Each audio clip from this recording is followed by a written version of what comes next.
오늘 함께 하실 하나님 말씀은 출애굽기 4장 6절에서 9절 말씀입니다. 출애굽기 4장 6절에서 9절 말씀. 찾으셨으면 제가 받들어 읽겠습니다. 이어서 주께서는 더 나아가 그에게 말씀하시기를 이제 너의 손을 품속에 넣으라 하셨느니라. 이에 그가 품속에 자기 손을 넣었는데 보라, 그가 그것을 꺼냈을 때 손에 눈 같은 문둥병이 생겼더라. 그러자 그분께서 말씀하시기를 너의 손을 너의 품속에 다시 넣으라 하셨느니라. 이에 그가 품속에 자기 손을 다시 넣은 후 그것을 품속에서 빼내었더니 보라, 그것이 그의 다른 살같이 다시 변하였더라. 곧이어 그분께서 이같이 말씀하셨느니라. 그런즉 만일 그들이 너를 믿지 않고 너의 첫 번째 표적의 음성에도 경청하지 않는다면 이러한 일이 있으리니 그들이 나중 표적의 음성은 믿으리라. 그리고 만일 그들이 이들 두 표적 역시 믿지 않고 너의 음성에도 경청하지 않는다면 이러한 일이 있으리니 너는 강물을 떠서 그것을 마른 육지 위에 부을지니라. 그리하면 내가 강에서 뜬 물이 마른 육지 위에서 피가 되리라. 지금 읽은 본문은 하나님께서 이스라엘을 구원하시기 위해서 모세를 불러 표적을 보여주신 장면입니다. 당시 이스라엘은 이집트 파라오의 압제하에 고통 가운데 있었습니다. 이집트 파라오가 이스라엘이 강성해짐을 보고 노역에 많이 투입시켰죠. 그렇습니다. 그래서 이스라엘을 괴롭히기 시작한 것입니다. 거기 그 출애굽기 3장도 한번 보십시오. 출애굽기 3장 7절에서 10절. 한 장 넘겨보시면 되죠. 출애굽기 3장 7절에서 10절. 이어서 주께서 이같이 말씀하셨느니라. 나는 이집트에 있는 나의 백성의 고난을 확실히 보아왔으며 그들의 공사 감독들로 인한 그들의 부르짖음을 들어왔노라. 이는 내가 그들의 슬픔을 알기 때문이라. 그리하여 내가 이집트인들의 손에서 그들을 구출하려고 내려왔도다. 그리고 그들을 그 지역에서 데리고 올라와서 좋고 드넓은 지역에 곧 젖과 꿀이 흐르는 지역에 이르게 하려는 것이니 곧 가나안 족들과 히타이트 족들과 아모니 족들과 프리지 족들과 히위 족들과 여부스 족들의 처소에 이르게 하려는 것이라. 그러므로 이제 보라, 이스라엘 자녀들의 부르짐이 나에게 상달되었노라. 그리고 그들을 압제하는 이집트인들의 압제를 내가 보았노라. 그러므로 이제 오라. 그러면 내가 너를 파라오에게 보내리니 내가 나의 백성 이스라엘 자녀들을 이집트에서 데리고 나오게 하려 함이라. 모세를 부른 이유를 분명하게 말씀하시죠. 하나님께서는 모세를 이스라엘을 인도할 지도자로 부르셨습니다. 하지만 모세는 어땠어요? 모세는 계속해서 자신이 부족하다고 말하면서 뒤로 물러섰던 것입니다. 그때 하나님께서는 기적을 보여주셨습니다. 그 가운데 하나가 바로 모세의 손에 문둥병이 걸렸다가 다시 깨끗해지는 표적이었습니다. 자, 문둥병은 성경에서 뭐의 상징이죠? 죄의 상징이죠. 문둥병은 나병 혹은 한센병이라고 불립니다. 문둥병은 천형, 즉 하늘이 내린 병으로 간주되고 있습니다. 사람들이 질병에 걸리면 치료도 받고 간호나 간병도 받습니다. 하지만 문둥병은 전염성이 강하기 때문에 즉각적으로 격리될 수밖에 없습니다. 관계하던 모든 사람과 단절해야 합니다. 살이 조금씩 썩어 문드러지기 때문에 얼굴과 몸은 점차 흉측한 모습으로 변해가는 것입니다. 우리나라에도 한센병 환자들의 격리 치료소가 있죠. 지금 이제 유명한 곳은 이제 전라남도 고흥군 그 소록도에 있는 그 격리 치료소가 있습니다. 소록도에만 있는 건 아니에요. 경상도 지역이라든가 기타 지역에도 있습니다. 잘 알려지지 않아서 그렇죠. 그들만이 모여서 이제 생활을 영위하는 것이죠. 저쪽 경상도 지역에 가니까 이제 그 문둥병 환자들이 모여서 이렇게 양계장 같은 걸 하는 걸 봤어요. 근데 이제 다른 데보다 싸게 팔기 때문에 사람들이 거기 가서 그 달걀을 많이 사더라고요. 어쨌거나 사람들하고 접촉하지는 않죠. 그렇게 자기들만의 삶을 살도록 그렇게 정부에서 지역을 제한해 놓는 것이죠. 그래서 이스라엘에서 그 문둥병에 걸린 사람은 누군가가 이제 접근해 오면 가까이 오지 못하도록 불결하다, 불결하다 이렇게 외쳐야 했어요. 레위기 13장 45절 46절이죠. 레위기 13장 45절 46절. 그리하면 그 질환이 있는 납병 환자의 경우 그의 옷은 찢겨져야 하고 그의 맨 머리는 드러나야 하나니 그는 자기 윗 입술에 한 덮개를 두고서 불결하다 불결하다 외칠지니라. 그 질환이 그에게 있는 모든 날 동안 그는 더럽혀져 있으리라. 그는 불결하니 그가 홀로 거할지니라. 그의 거처는 진영받기 되어야 하리라. 그래서 이제 사람들이 접근해 오지 못하도록 불결하다 불결하다 이렇게 소리쳐야 되는 것이에요. 자, 그런데 이제 하나님께서 그 모세에게 보여준 이 문둥병 표적은 한 번에 끝난 것이 아니었습니다. 성경을 보면 세 번에 걸쳐서 문둥병 표적이 보여지게 됩니다. 이 세 번의 표적은 각각 다른 복음의 진리를 보여줍니다. 하나님께서는 기적을 통해서 하나님의 영적 진리를 눈에 보이도록 나타내시고자 하십니다. 성경에서 이런 표적들은 하나님의 메시지를 담은 상징적인 계시인 것입니다. 그래서 오늘 이 시간에는 이 세 번의 문둥병에서 보여지는 복음의 진리에 대해서 하나님의 말씀을 나누고자 합니다. 그래서 오늘 설교 제목은 세 번의 문둥병 그리고 진리의 복음이 되겠습니다. 세 번의 문둥병 그리고 진리의 복음. 첫 번째, 모든 인간은 죄인이다.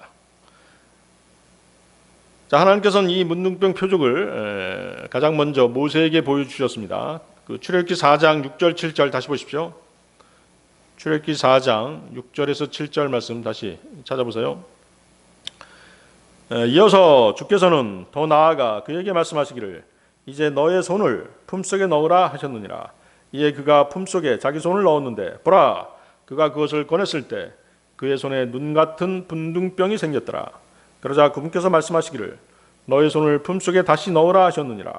이제 그가 품속에 자기 손을 다시 넣은 후 그것을 빼내었더니 보라, 그것이 그의 다른 살같이 다시 변하였더라.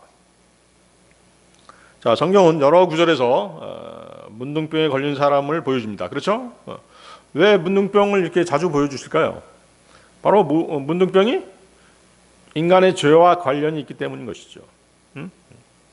자, 문둥병에 걸린 사람들, 성경에서 여러분들 기억나는 사람들 있나요?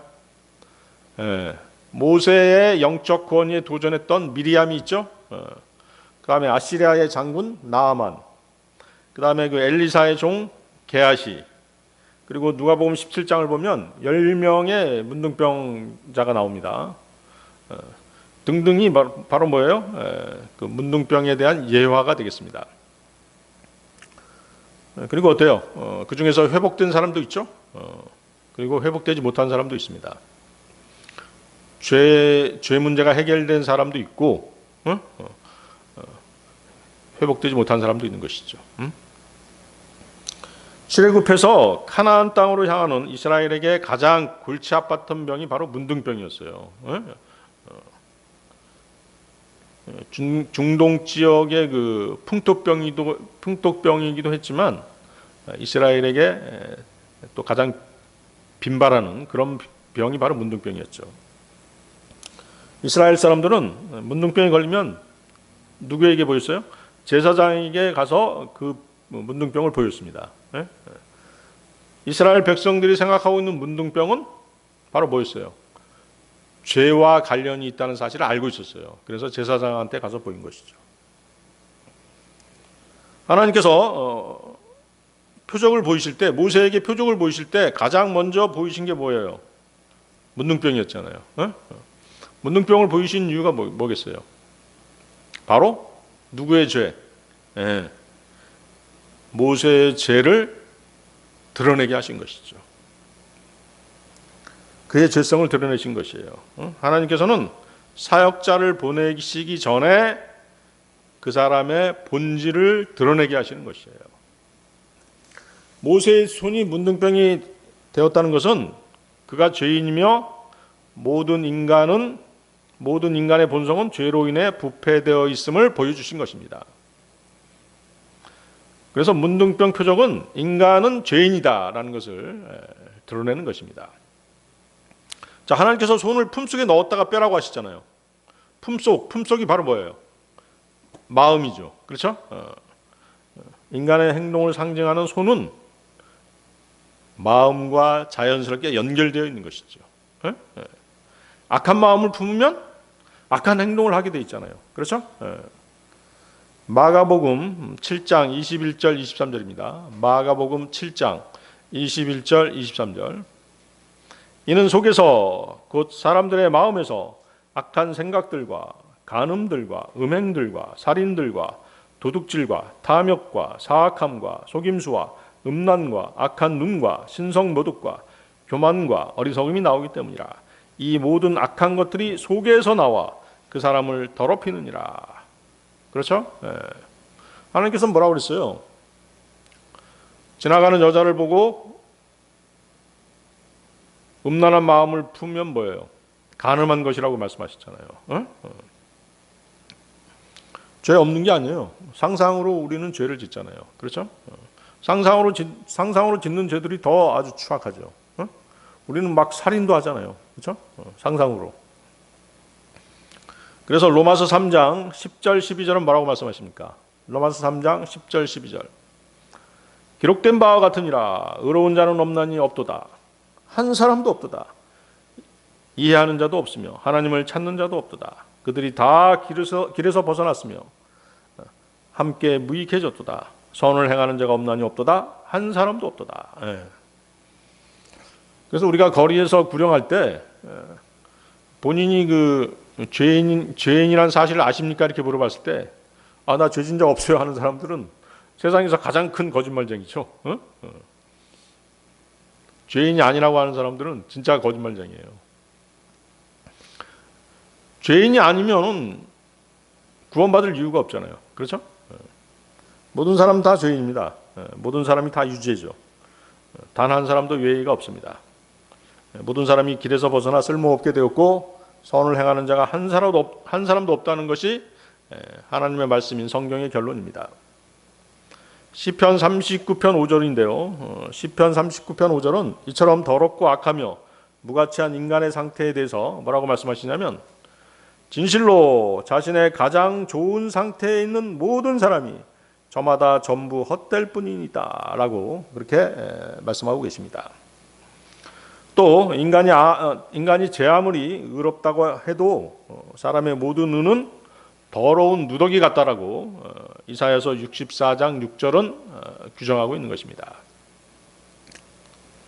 심지어 여러분이 구원받았고 구원받은 간증이 확실하다 할지라도 저와 여러분은 여전히 악하다는 것이 성경의 시각인 것이에요. 주님께서는 그렇게 악함에도 불구하고 저와 여러분을 구원해 주신 것입니다. 하지만 주님께서 구원해 주셨다고 해서 저와 여러분이 갑자기 하루아침에 좋은 사람으로 바뀌는 건 아닙니다. 그렇죠? 구원받았다고 해서 자기가 선하다고 주장하고 억지로 착한 척하는 것 자체가 더 이상한 것이죠. 자신이 그리스도인으로 거듭났다고 해도 나는 여전히 기본적으로 악하다 라는 이 사실을 인정하고 받아들여야 되는 것입니다. 자, 이렇게 이제 이런 말을 하면 어떤 사람들은 의문을 표하죠. 뭐라고 얘기하는 것이에요?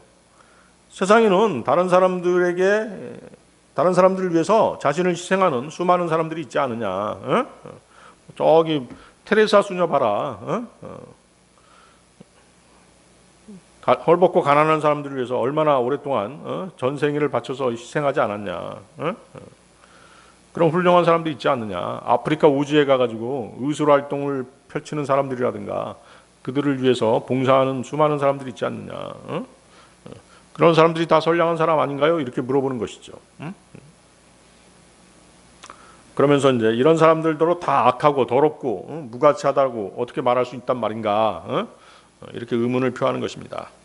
그러나 성경에서 의인은 없도다, 의인은 없나니 없도다, 한 사람도 없도다 라고 말할 때는 이것은 무슨 의미로 말씀하신 것이에요? 오직 하나님과의 관계를 말씀하신 것이에요. 구원받았든 구원받지 못했든 하나님과의 관계가 올바르지 못한 채 행해지는 어떤 일도 하나님과 아무런 관계가 없는 것이죠.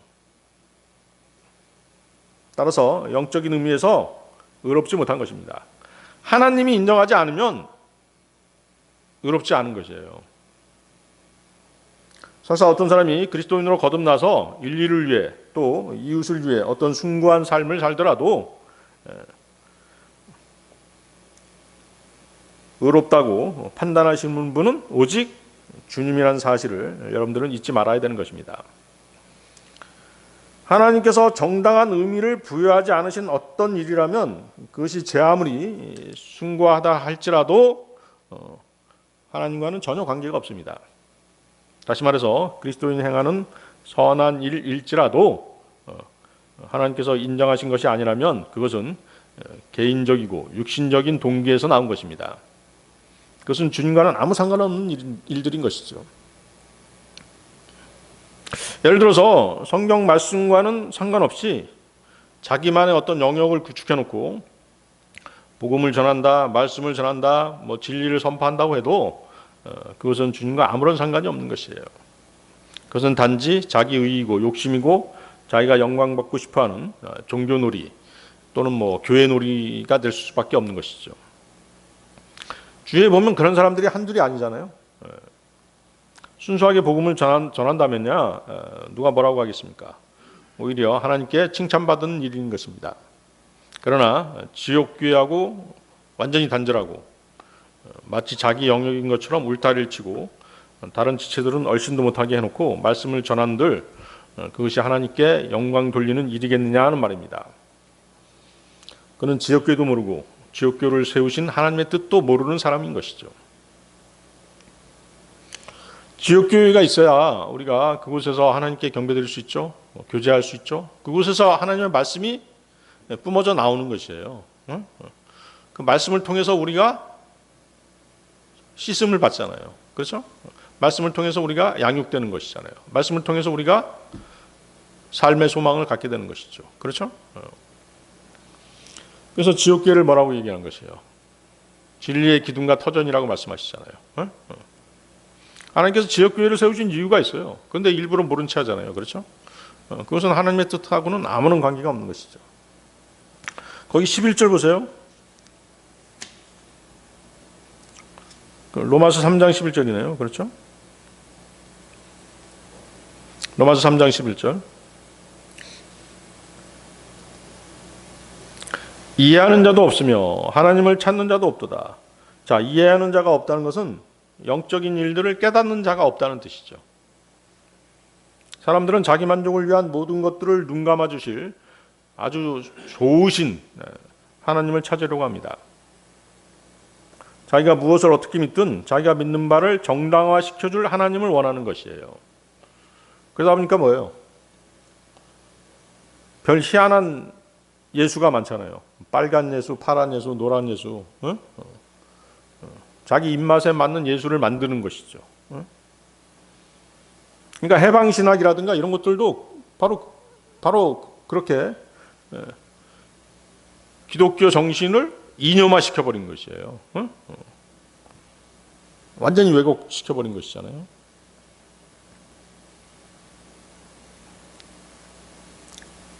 이런 자들에게 잘못을 지적해주고 성경이 무엇라고 말씀하시는지를 알려주면 그들은 오히려 화를 내는 것입니다. 자신들이 믿는 것과 성경이 말씀하시는 것이 다를 경우 그들은 조금도 망설이지 않고 무엇을 선택하는 것이에요? 자신의 육신이 원하는 바를 선택하는 것이죠. 인간은 누구나 하나님을 찾고자 하는 본성을 갖고 있습니다. 영혼에 대한 소망이 있어요.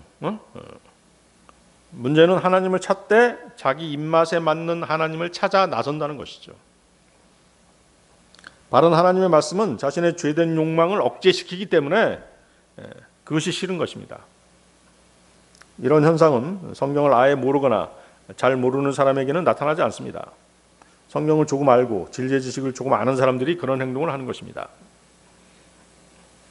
이런 식으로 잘못된 성경 지식으로 하나님을 섬기는 자들에게 돌아오는 것은 결국 실족과 파멸뿐인 것이죠. 사실 그 사람은 구원을 받았을지는 몰라도 영적 소경인 것이에요. 하나님의 말씀으로 자신이 높아지고자 애쓰는 사람인 것입니다.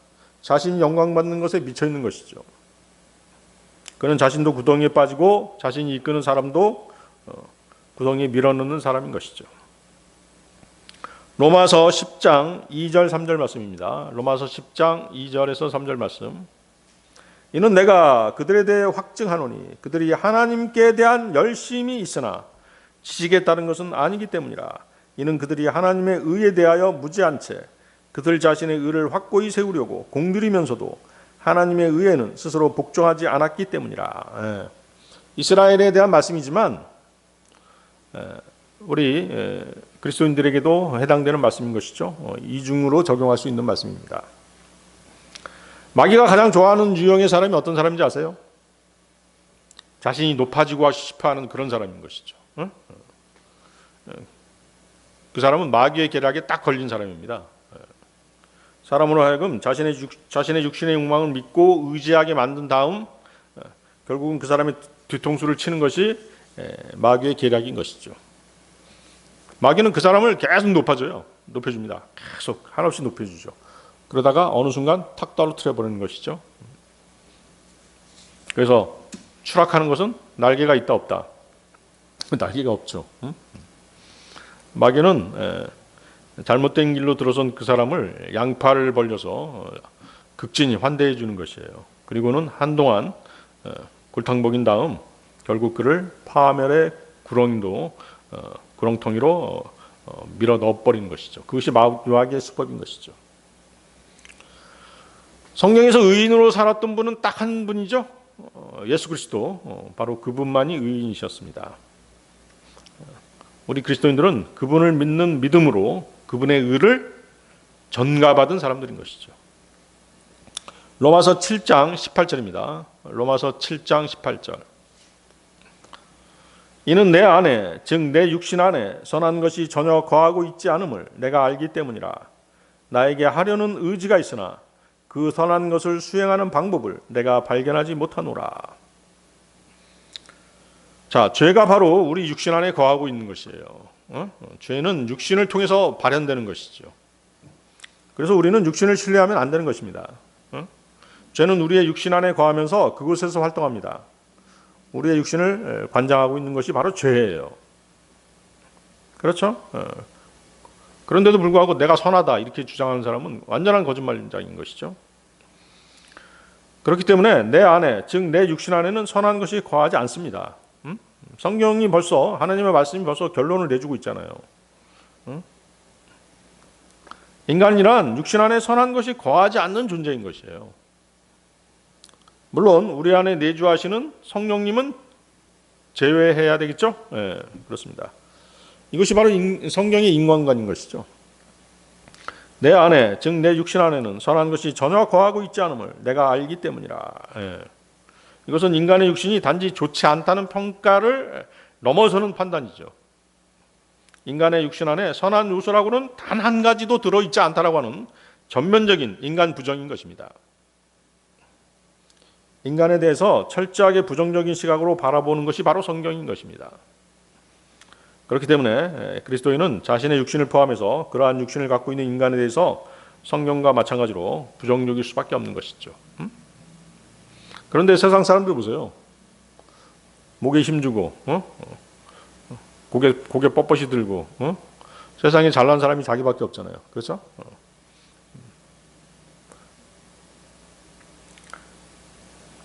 여러분들이 아무리 들여다봐도 육신 안에 있는 것이라고는 단지 죄뿐인 것이에요.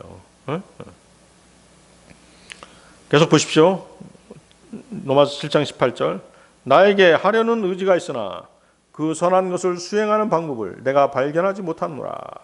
선을 행하고 싶어하는 의지는 분명히 나한테 있어요. 그렇죠? 착하게 살고 싶다는 마음이 있다고. 그러나 선한 것을 어떻게 행하는 것인지는 알지 못한다는 것이 문제인 것이죠. 우리의 마음은 선한 것을 행하기 원합니다. 하지만 육신 안에 있는 죄는 그것을 원하지 않는다는 것이죠. 죄가 원하지 않는 것이에요. 우리 육신 안에 죄가 있기 때문에 원하지 않는 것이에요. 그렇기 때문에 우리는 선한 것을 어떻게 행하는지를 알지 못하는 것입니다. 그래서 주님께서 뭐라고 말씀하셨어요? 마태복음 26장 41절에서 정녕 영은 원하나 육신이 약하도다 이렇게 말씀하시죠.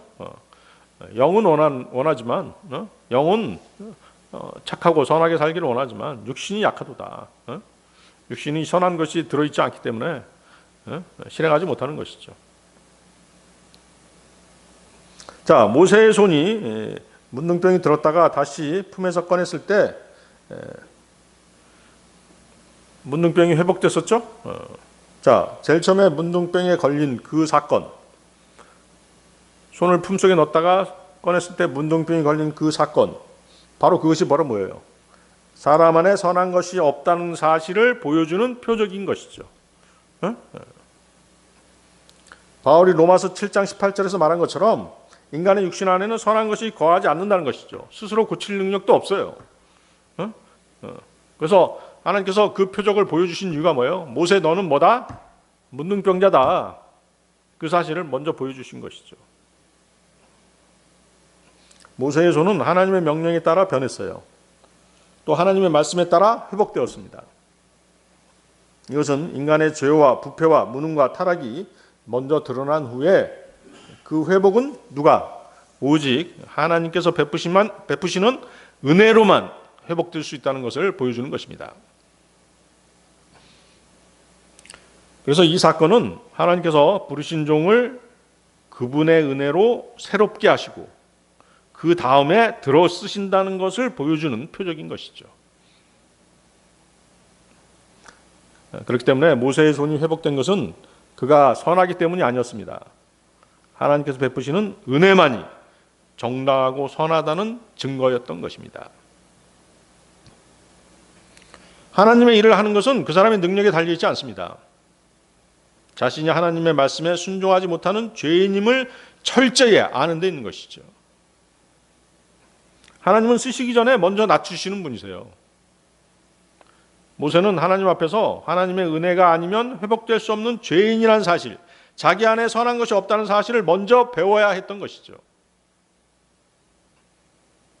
그래서 하나님의 일을 하고자 한다면 능력 이전에 겸손을 먼저 배워야 되는 것입니다. 낮아져야 되는 것이죠. 나는 문둥병자라고 하는 것을 먼저 보아야 되는 것입니다. 이사야 예언자가 성전에서 하나님을 배웠을 때 가장 먼저 한 말이 뭔지 아십니까, 여러분들? 이사야서 6장 5절에 나와 있죠. 이사야서 6장 5절.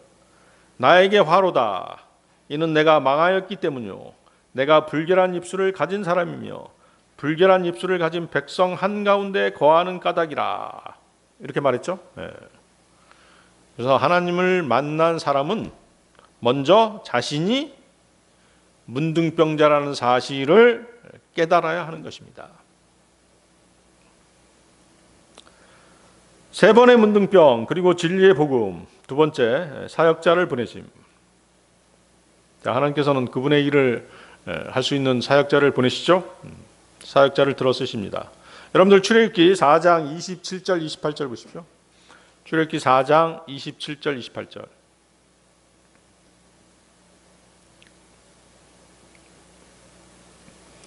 하셨나요? 그런 다음에 주께서 아론에게 말씀하시기를 광야 가운데로 들어가서 모세를 만나라 하셨느니라. 이에 그가 가서 하나님의 산속에서 그를 만나 입맞추었더라. 그러고 나서 모세는 자신을 보내신 주의 말씀과 그분께서 자신에게 명령하신 모든 표적을 아론에게 알렸더라. 거기 알렸더라 거기다 밑줄 쳐보세요. 자, 본문에는 이제 직접적으로 모세가 아론에게 문둥병 표적을 보여주었다는 말은 없습니다. 거기 문장을 보세요. All the sign, 모든 표적이라는 표현이 있습니다. 출애굽기 4장에서 하나님이 모세에게 주신 표적은 세 가지였죠. 뭐였죠? 어떤 표적을 보여주셨습니까? 지팡이가 뱀이 되는 표적 보여주셨죠? 손이 문둥병에 걸렸다가 회복되는 표적 보여주셨죠? 나일 강물이 피가 되는 표적을 보여주셨어요. 따라서 거기 28절에서 모든 표적에는 문둥병 표적이 포함되어 있는 것이죠. 자, 히브리에서 표적 하면 뭐예요? 히브리어로 표적은 오트예요. 오트는 뭐냐면 말로 설명하는 것이 아니라 눈으로 확인 가능한 실제 행위를 의미하는 것이에요.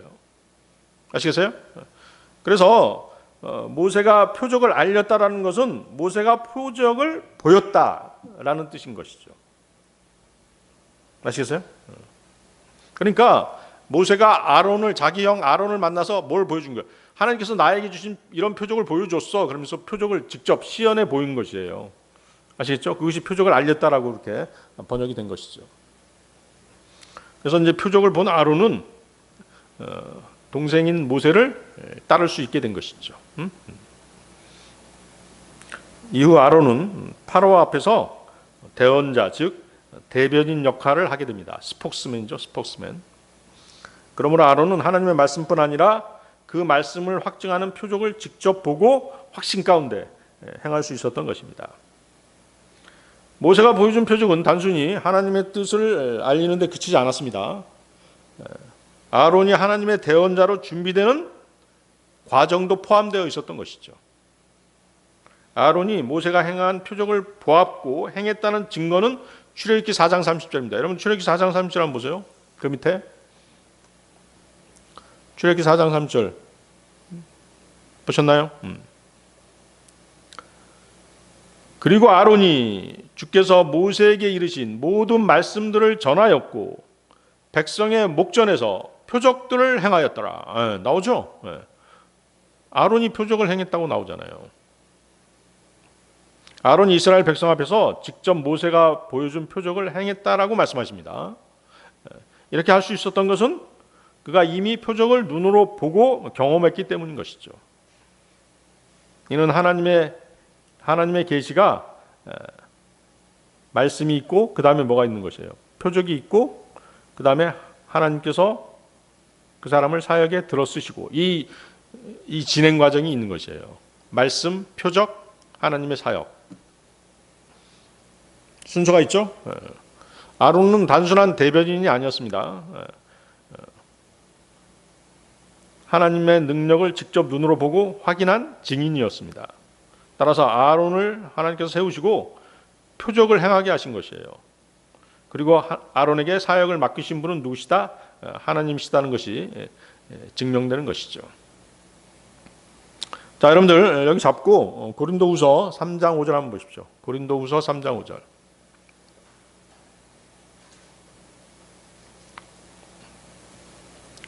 고린도후서 3장 5절입니다.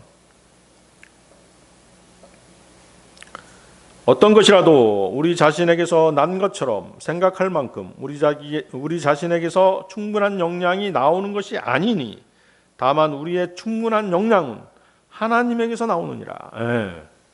그렇죠? 능력이 어디서 나온다? 하나님에게서 나오는 것이에요. 하나님의 일을 하는 사람들은 하나님의 능력으로 하는 것입니다. 내 능력으로 하는 게 아니라는 것이죠. 그래서 이 말씀은 하나님의 일을 하는 자의 능력과 그 자격이 사람에게서 나오지 않고 오직 하나님에게서 나온다는 것을 분명하게 보여주는 말씀인 것이죠. 이 사실은 아론의 사역을 통해 실제로 나타났죠. 다시 돌아가 보세요. 출애굽기 4장 14, 16절 한번 보세요. 출애굽기 4장 14절에서 16절.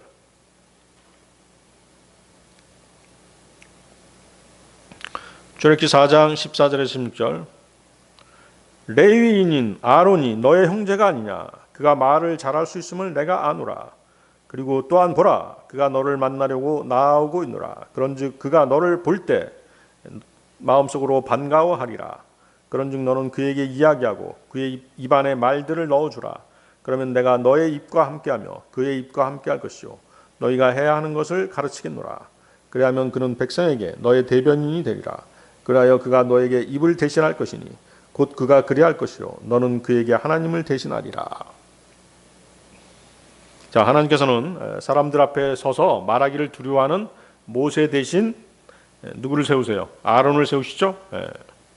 이때 아론은 스스로 나서서 사역자가 된 것이 아니었어요. 내가 하고 싶다 해서 한 것이 아니었다는 것이죠.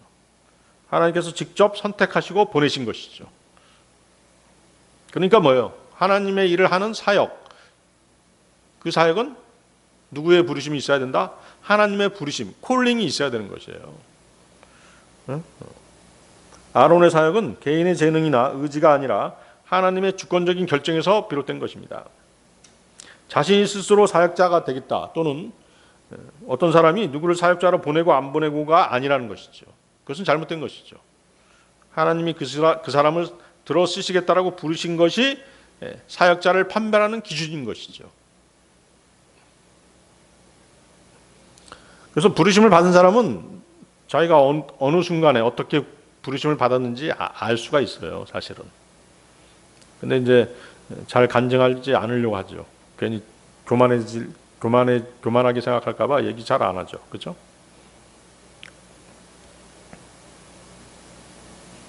자, 부르심을 받은 아론은 하나님께서 모세에게 주신 말씀을 백성 앞에서 그대로 전합니다. 아론은 자신의 생각이나 의견을 말하지 않았죠. 하나님께 받은 말씀만을 충실히 전했습니다. 이는 아론이 하나님의 말씀을 전하는 의의 도구였음을 보여주는 것이에요. 그래서 부르심을 받은 사람은 말씀을 정확히 전하는 사람이어야 되는 것이죠. 그래서 성령대로 믿는 그리스도인은 항상 말씀을 정확히 전해야 됩니다. 하나님을 두려워함으로 말씀을 소홀히 다뤄서는 안 되는 것이죠. 하나님을 두려워하지 않는 사람이 말씀도 소홀하게 다루는 것이에요. 사사로운 개인의 의견을 말씀에 섞어서도 안 되는 것입니다. 하나님의 사역은 언제나 하나님의 능력으로 이루어집니다. 인간은 그 능력을 전달하는 도구일 뿐인 것이죠. 따라서 아론의 말에 능력이 있었던 이유가 무엇이겠어요? 그것은 아론의 능력이 아니라 하나님께서 그 말씀에 권위를 실어 주셨기 때문인 것이죠. 따라서 하나님께서 부르신 사역자는 자기 능력을 의지하는 사람이 아닙니다. 하나님의 능력에 의지하는 사람인 것이죠. 우리가 거리에 나가서 복음을 선포하고 구령하는 것도 마찬가지입니다. 하나님의 말씀을 전하는 사역에서 인간의 능력은 결정적이지 않다 하는 것이죠. 아론은 하나님께 받은 말씀을 정확히 전달했기 때문에 쓰임받을 수 있었던 것입니다. 또한 그 사역의 효력 또한 전적으로 하나님에게서 나왔던 것입니다. 히브리서 2장 4절입니다. 히브리서 2장 4절. 또한 하나님께서 그분 자신의 뜻에 따라 표적들과 이적들로도 다양한 기적들과 성령님의 은사들로도 그들에게 증거하셨느니라. 자, 본절은 복음이 참되다는 사실을 하나님께서 직접 증거하셨다는 것을 강조하고 있죠. 복음은 사람의 생각에서 비롯된 것이 아닙니다. 복음은 하나님께서 말씀으로 주시고 능력으로 확정하시고 성령으로 보증하신 참된 계시인 것입니다. 따라서 이 복음을 가볍게 여기거나 무시하는 것은 단순히 사람을 거부하는 것이 아니라 창조주 하나님을 거부하는 매우 심각한 죄인 것입니다.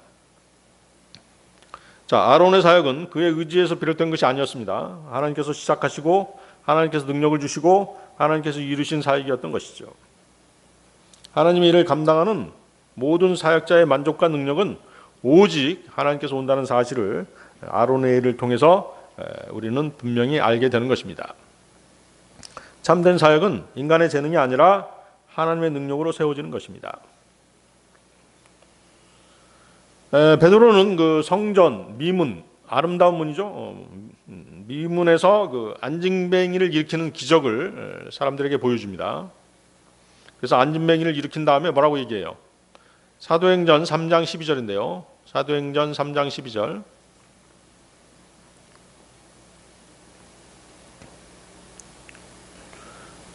사도행전 3장 12절.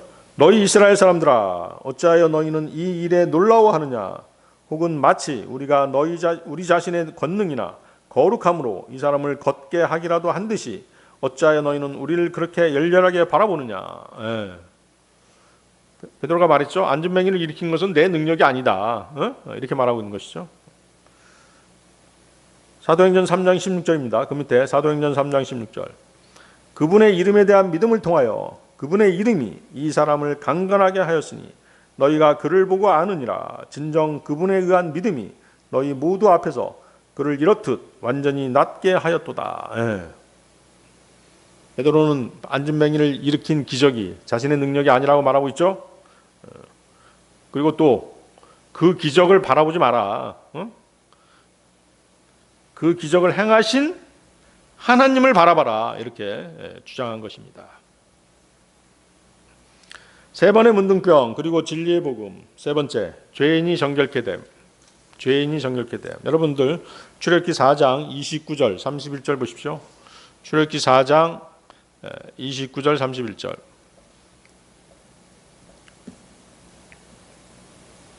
다 하셨나요? 출애굽기 4장 29절 31절. 그러고 나서 모세와 아론이 가서 이스라엘 자녀들의 모든 장로를 한데 소집하였더라. 그리고 아론이 주께서 모세에게 이르신 모든 말씀들을 전하였고 백성의 목전에서 표적들을 행하였더라. 그러자 백성이 믿었더라. 그리고 주께서 이스라엘 자녀들을 찾아오신 것과 그분께서 그들의 고난을 살피신 것을 그들이 듣자 그때 그들은 머리를 숙여 절하며 경배하였더라. 자, 하나님께서는 모세에게 표적을 행할 능력을 주셨습니다. 모세는 하나님의 말씀을 아론에게 전했죠. 표적도 보여줬죠. 그러자 아론은 하나님의 대변인으로서 백성 앞에서 말씀과 표적을 함께 나타내 보였습니다. 거기 본절 보십시오.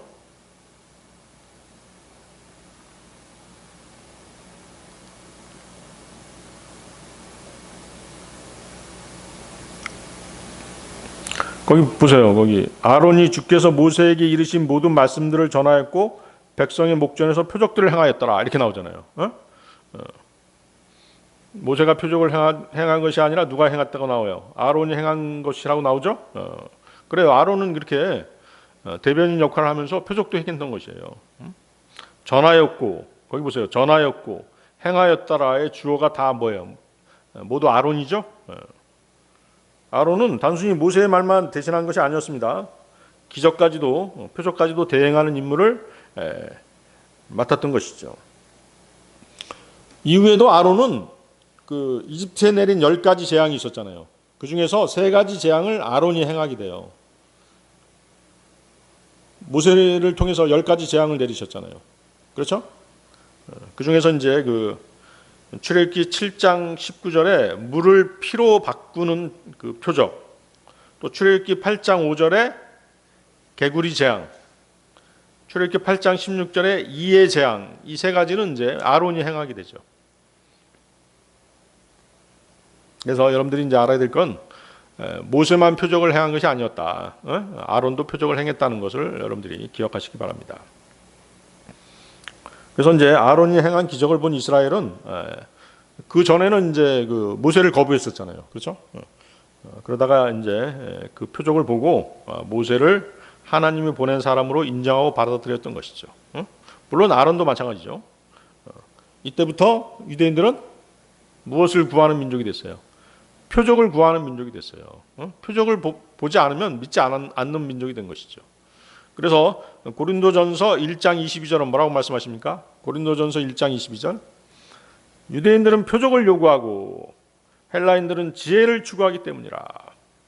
그래서 예수님께서 그 이스라엘 땅에 오셔가지고 표적들을 계속 보여주신 이유가 있어요. 이스라엘 백성들은 표적으로 시작됐기 때문에 표적을 봐야지 믿는 민족인 것이죠. 그래서 예수님께서 계속 기적들, 이적들, 표적들을 행하신 것이죠. 자, 다시 보십시오. 출애굽기 4장 29절 31절 보면 여기 장로가 나오죠. 장로. 장로는 단순히 나이를 많이 먹은 노인을 말하는 것이 아닙니다. 이스라엘의 지파나 가족을 대표하고 그들을 지도하던 그런 그 대표자들이었던 것이죠. 특별한 어떤 행정 조직이라든가 조직 체계를 갖추지 못하고 있었던 당시 그 이스라엘 민족 가운데서 이들 장로는 백성의 대표자 역할을 하던 사람들이었습니다. 출애굽한 후에는 하나님께서 광야에서 70인의 장로를 따로 이렇게 세우시죠. 그렇습니다. 이스라엘 백성들을 다스리던 모세의 일을 70인의 장로를 세우셔서 분담하도록 그렇게 이제 하나님께서 체계를 바꾸십니다. 민수기 11장 25절에 그 얘기가 나오죠. 민수기 11장 25절. 그러자 주께서 구름 속에서 내려오시어 그에게 말씀하셨더라. 그러고는 그의 위에 있던 영에서부터 취하시어 그것을 70명의 장로들에게 주셨더라.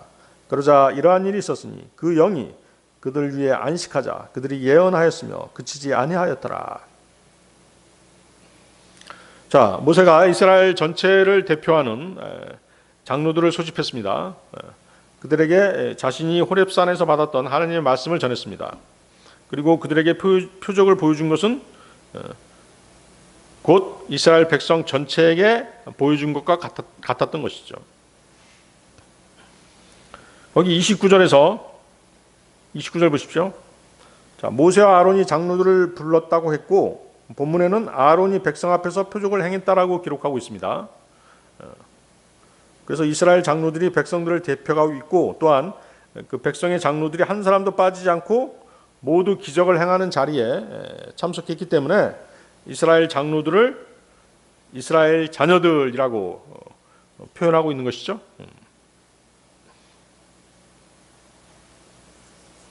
그래서 모세가 전한 말씀과 또 아론이 행한 표적은 이스라엘 전체에게 전한 말씀과 표적이었던 것이에요.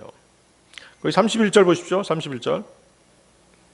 백성이 믿었더라. 예, 여기서 믿었더라. 히브리어로 와야 아멘입니다. 와야 아멘.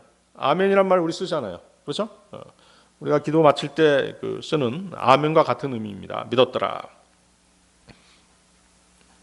그래서 처음에 모세가 가졌던 염려와는 달리 하나님의 말씀대로 결국 백성들이 모세를 하나님이 보낸 지도자로 그렇게 받아들였음을 보여주는 그런 장면이 되겠습니다. 31절 계속 보세요. 살피신 것. 그렇죠? 그들의 고난을 살피셨다라고 그렇게 나오고 있죠. 하나님께서는 환난과 어려움에 처한 그의 백성을 돌아보셨습니다. 특히 하나님께서는 어려움 속에서 마음이 가난하고 통회하며 하나님의 말씀으로 인해 떠는 자들을 돌아보십니다. 아무나 막 돌아보시지 않으세요. 마음이 가난하고 통회하며 하나님의 말씀으로 인해 떠는 자들. 이사야서 66편 2절이죠. 이사야서 66편 2절. 주가 말하노라. 다만 이런 사람은 내가 보살피겠으니 곧 가난하고 참회하는 영을 지니며 나의 말에 떠는 자라. 자, 계속해서 보십시오. 31절. 머리 숙여 절하며 경배하였더라. 자발적으로 이루어지는 철저한 복종을 보여주고 있습니다. 고난과 박해를 받던 이스라엘 백성들은 하나님께서 그들을 돌아보시고 구원자를 보내신 것을 보고 진심으로 하나님께 경배했던 것입니다. 하나님께서는 이스라엘의 신음소리를 들으시고 그들의 회복을 약속하셨습니다. 하나님께서는 아브라함과의 언약을 잊지 않으셨던 것이죠. 창세기 15장 13, 14절입니다. 이스라엘의 회복, 이스라엘이 이집트로 가서 노예 생활을 하다가 회복되는 것은 아브라함의 언약에 나오고 있죠. 그 얘기가 창세기 15장 13, 14절입니다. 창세기 15장 13, 14절. 그리고 그분께서 아브라함에게 이같이 말씀하셨느니라. 너의 씨가 그들의 소유가 아닌 지역 가운데서 타국인이 될 것이요 저들을 섬기리라는 것을 확실하게 알라. 그래야 저들이 400년간 그들을 괴롭히리라. 그런즉 그들이 섬기게 될 그 민족도 내가 심판하겠노라. 그리고 그 뒤에는 그들이 막대한 재물을 가지고 나오리라. 자, 이 아브라함의 언약대로 그렇게 이루어졌죠. 이스라엘 장로들이 표적을 보고 하나님께 경배한 장면은 단순한 기적의 체험이 아니었습니다. 그들의 영적 상태를 깨닫게 하는 사건이었습니다. 여러분들이 그 사실에 주목해야 돼요. 모세가 보여준 문둥병 표적은 단지 하나님의 능력을 증명하는 도구가 아니었다는 것이죠. 그 표적은 이스라엘의 모습, 이스라엘의 영적인 모습을 보여주는 거울과도 같은 그런 표적이었던 것입니다. 문둥병이 몸을 병들게 하듯이 죄는 사람의 영혼을 병들게 합니다. 그렇죠? 그때 이스라엘은 여전히 이집트에 묶여 있었습니다. 노예 상태에 있었죠? 세상 신을 상징하는 파라오의 통치 아래서 노예로 살고 있었습니다. 영적으로 말하면 뭐예요?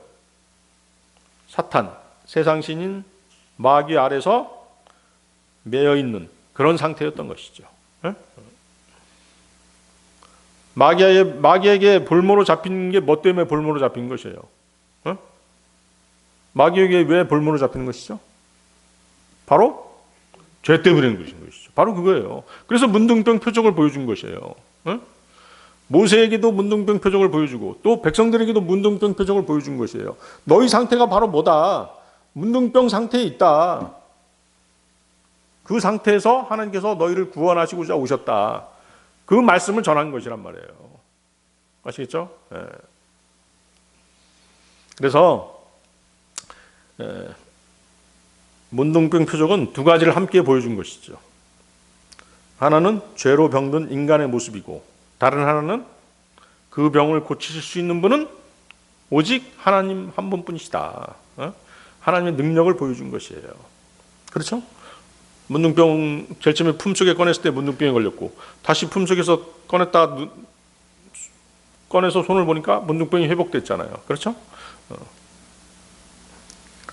그래서 장로들이 경배한 것은 단순히 표적을 보고 놀랐기 때문이 아닌 것이에요.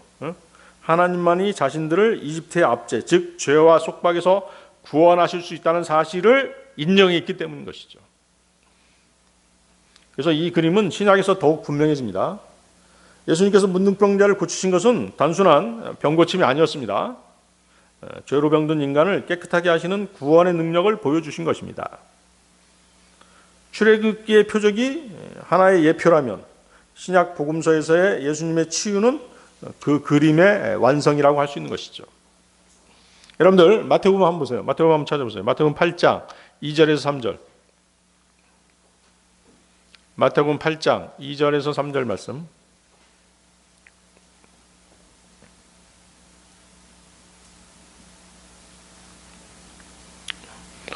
그런데 보라, 한 납병 환자가 와서 그분께 경배하며 말씀드리기를 주여 당신께서 원하시면 저를 정결하게 하실 수 있나이다 하였더라. 그러자 예수님께서 그분의 손을 내밀어 그를 만지시며 말씀하시기를 내가 원하노니 정결해지라 하셨느니라. 그러자 즉시 그의 납병이 정결하여졌더라. 자, 한 문둥병자가 예수님을 찾아왔습니다. 그리고 예수님께서는 그를 만지며 치료하셨습니다. 자, 이 사건은 당시 유대인의 율법으로 봤을 때 대단히 충격적인 사건이었습니다. 왜냐하면 율법의 문둥병에 관한 규례에 따르면 문둥병에 걸린 사람은 다른 사람들과 격리되어서 살아야 된다고 말씀드렸죠. 아무도 그를 또 만져서는 안 되는 것이었죠. 그런데 예수님께서는 그 문둥병자를 만지셨잖아요. 그리고 문둥병자를 상대할 수 있는 사람은 누구뿐이에요? 이스라엘에서 제사장이죠. 제사장이죠. 제사장도 그를 만지면 안 되었어요. 다만 살펴보아야만 했죠. 여러분들 내 얘기 읽어보면 살펴보기만 하는 것이에요. 문둥병자의 그 병이 다 나은 다음에 그를 깨끗하게 하기 위해서 범법제물을 드리거든요. 범법제물에 피를 바르고서야 그를 만질 수 있는 것이죠. 레위기 14장 14절에 나오죠. 레위기 14장 14절.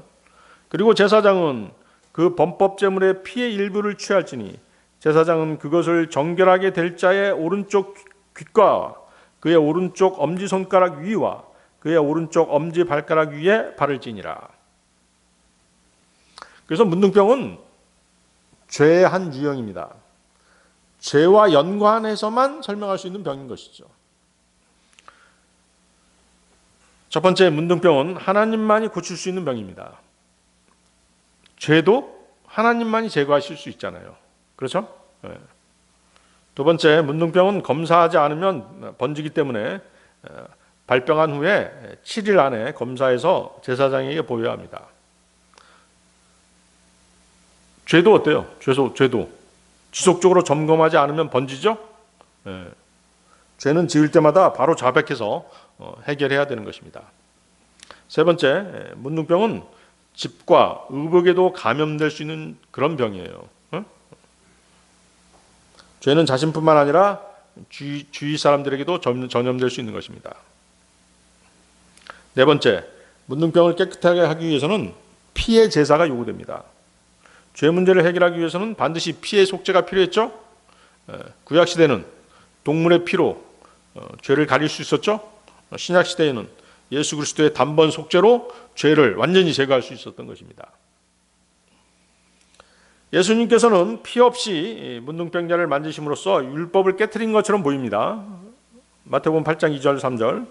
하지만 이것은 예수 그리스도께서 십자가에서 피 흘리심으로 죄를 씻는 사건의 모형으로 제거된 것입니다. 그리고 주님은 대제사장으로서 죄의 예표인 문둥병을 치유하실 수 있으신 것이죠. 그렇죠? 지금 주님께서는 뭐예요? 하나님 우편에 앉으셔서 우리를 중보하고 계시는 대제사장의 역할을 하고 계시잖아요. 거기 다시 2절 보십시오. 마태복음 8장 2절. 주여 당신께서 원하시면 저를 정결하게 하실 수 있나이다. 자, 여기서 문둥병자 한 말이 뭐예요? 주여죠, 주여. 문둥병자의 고백은 주여예요. 자, 주 로드 무슨 뜻이죠? 예, 구약의 하나님 여호와 하나님을 호칭할 때 쓰는 게 바로 주죠. 주라는 말이죠. 그러니까 지금 이 문둥병자는 예수님을 하나님의 권위를 지니신 메시아로 인정한 것이죠. 그럼으로써 구원받은 것이에요. 치유를 받은 것이죠. 근데 여러분들이 알아야 될 게 뭐냐면 이 마태복음 8장이 그 주라고 고백한 처음 장면이 바로 그 마태복음 8장 2절이죠. 아시겠어요? 여러분 읽다 보면 이제 그 전에 이제 그 베드로가 예수님께 이제 주라고 이렇게 주여 이렇게 이제 부르는 장면이 나오는데 그것이 처음이 아니에요. 여러분들 공간복음을 이렇게 종합해서 분석해 보면 마태복음 8장 2절에 그 문둥병 환자가 주님께 처음으로 주여 이렇게 주님을 주라고 이렇게 예수님을 주라고 호칭하게 되는 그런 장면을 보게 되는 것입니다. 그래서 처음으로 예수님을 주라고 고백한 사람이 누구였어요? 문둥병자, 즉 죄인이었다는 것이죠. 그리고 예수님의 지상생의 마지막에 주라고 고백한 사람이 있었죠? 누구죠? 마지막에 주님의 마지막에 예수님을 주라고 고백한 사람. 그렇죠, 바로 그렇죠. 십자가에 예수님과 같이 십자가에 달려 있었던 강도였죠. 강도 중 한 사람이 예수님을 주라고 그렇게 고백했죠. 누가복음 23장 42절인데요. 누가복음 23장 42절. 그가 예수님께 말씀드리기를 주여 당신께서 당신의 왕국으로 들어가실 때 저를 기억하소서. 그래서 십자가에 달렸던 그 강도도 구원받았죠.